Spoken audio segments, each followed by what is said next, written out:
तकरीबन 48 घंटे बाद देश में पहले चरण के मतदान शुरू होने जा रहे हैं, लेकिन इस बीच सुप्रीम कोर्ट में ईवीएम को लेकर अभी भी अर्जी पर सुनवाई चल रही है। कहा जा रहा है कि ईवीएम पर पूरा भरोसा नहीं है। वीवीपैट से सभी 100% मिलान किया जाना चाहिए वोटों का, तभी ईवीएम पर पूरा भरोसा हो सकता है और इसे लेकर सुप्रीम कोर्ट के सामने यह मामला लंबित है। सुप्रीम कोर्ट इस पर सुनवाई कर रही। सुप्रीम कोर्ट ने जिस तरीके से याचिकाकर्ताओं के ऊपर सवालों की बौछार की है, उसके बाद यही लगता है कि याचिकाकर्ता शायद बगले झांकते हुए ही नजर आ रहे होंगे। सुप्रीम कोर्ट ने बड़े आसानी से पूछा कि भाई आप क्या चाहते हैं? आप चाहते हैं कि हम बैलेट पेपर के जमाने पर वापस चले जाएं? क्या हम भूल गए हैं कि बैलेट पेपर के जमाने में इस देश में क्या होता था? लोकतंत्र के नाम पर हिंसा का नंगा नाच। जस्टिस दीपांकर दत्ता और जस्टिस संजीव खन्ना की बेंच ने जो टिप्पणियां की हैं वो अपने आप में बड़ी जबरदस्त है। उन्होंने कहा है, हमने देखा है कि पहले क्या होता था। क्या आप ये भूल गए हैं? अगर आप भूल गए हैं तो मुझे बहुत खेद है, मैं नहीं भूला हूं। ऐसा आसान नहीं होता जब सुप्रीम कोर्ट के जज इस तरह की टिप्पणी करते हैं। ईवीएम और वीवीपैट के मिलान को लेकर यह बहस चल रही है सुप्रीम कोर्ट में, जिसमें याचिकाकर्ता के नाम पर प्रशांत भूषण और कई और संगठन एक साथ मिलकर हैं। प्रशांत भूषण ने कहा है कि ज्यादातर यूरोपीय देशों में ईवीएम का इस्तेमाल नहीं होता, वहां पर बैलेट पेपर पर इस्तेमाल किया जा रहा है। इस पर जस्टिस खन्ना ने कहा कि आप वहां मत जाइए साहब।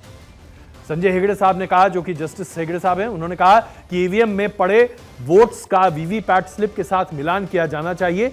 यह बिल्कुल बात सही है, लेकिन अगर आप 60-65 करोड़ वीवीपैट स्लिप्स के मिलान की बात कर रहे हैं तो क्या आप समझ सकते हैं कि इसमें कितना वक्त लग जाएगा?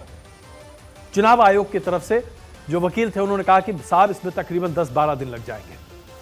यानी कि जरा सोचिए, क्या बेसिर पैर की बहस की जा रही है। और यह बहस प्रशांत भूषण साहब कर रहे हैं, जो कि जर्मनी का उदाहरण लेकर आ रहे हैं, जिसके लिए उनसे यह भी पूछा गया कि जरा आप बताइए साहब कि जर्मनी की पूरी जनसंख्या कितनी है? भारत में 98 करोड़ मतदाता हैं।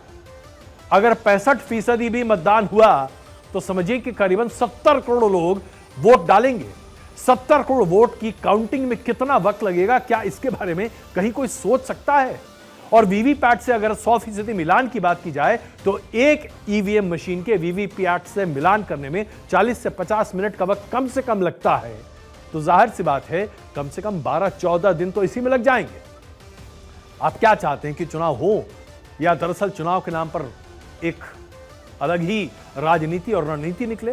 क्योंकि उसके बाद तो यह कहने का बड़ा अच्छा मौका मिल जाएगा कि वीवीपैट के मिलान के दौरान 12 दिनों में सरकारों ने अपने हिसाब से बहुत कुछ कर लिया है।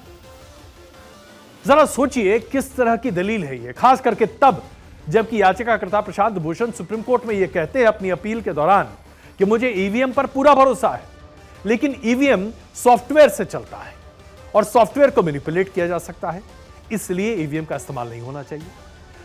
अब इस पर जरा कोई पूछे प्रशांत भूषण साहब से कि जनाब, क्या आपके पास कहीं कोई डेटा है, कोई आंकड़ा है, कहीं आपने पाया कि ईवीएम मैनिपुलेट हो रहा है?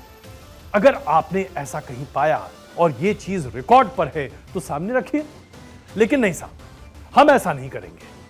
प्रशांत भूषण साहब सिर्फ सवाल खड़े कर सकते हैं, तमाम अन्य संगठन भी सवाल खड़े कर रहे हैं कि मतदान के समय ईवीएम में गड़बड़ी हो सकती है साहब, वो प्रोग्रामेबल है। आज तक चुनाव आयोग की तमाम चुनौतियों के सामने किसी राजनीतिक दल ने इसे स्थापित नहीं किया है कि ईवीएम को मैनिपुलेट किया जा सकता है।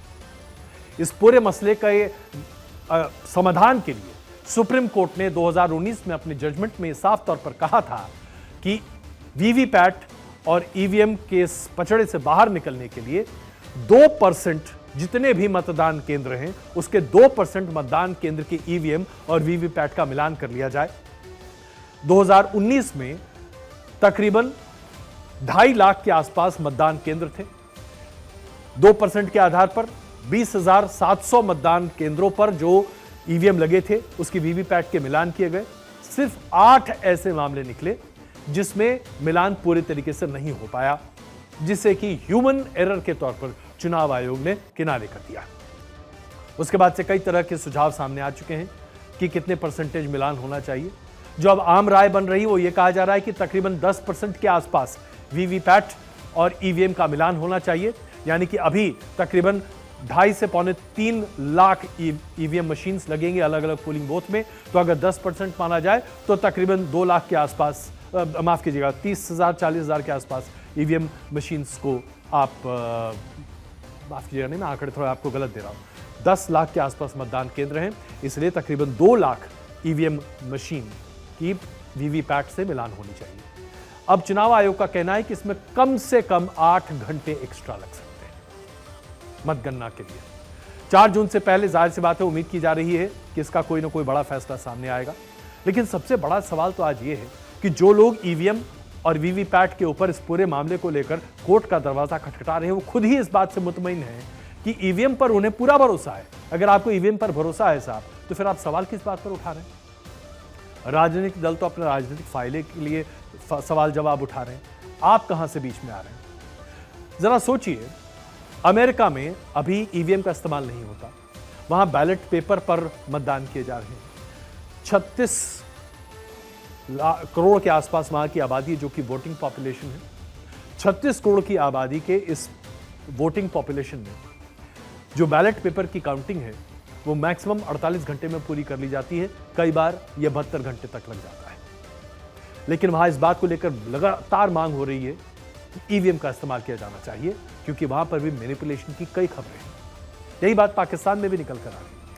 लेकिन जब इन जगहों पर जो बैलेट पेपर हैं उनके मतगणना की जाती है तो उनकी संख्या बहुत कम है, इसलिए वक्त कम लगता है। अमेरिका में सबसे ज्यादा आबादी है जो बैलेट पेपर का इस्तेमाल करती है और वो 36 करोड़ है। हमारे देश में इससे सिर्फ दुगना है साहब, 12 दिन लग जाएंगे। अभी तक तो हम 3 दिन के जब चुनाव होते थे, मतगणना होती थी 72 घंटे की, उसे में हमारे पसीने छूट जाते थे। अब बताइए, अगर आप 12 दिन की मतगणना करेंगे तो कितनी फिल्में देख लेंगे?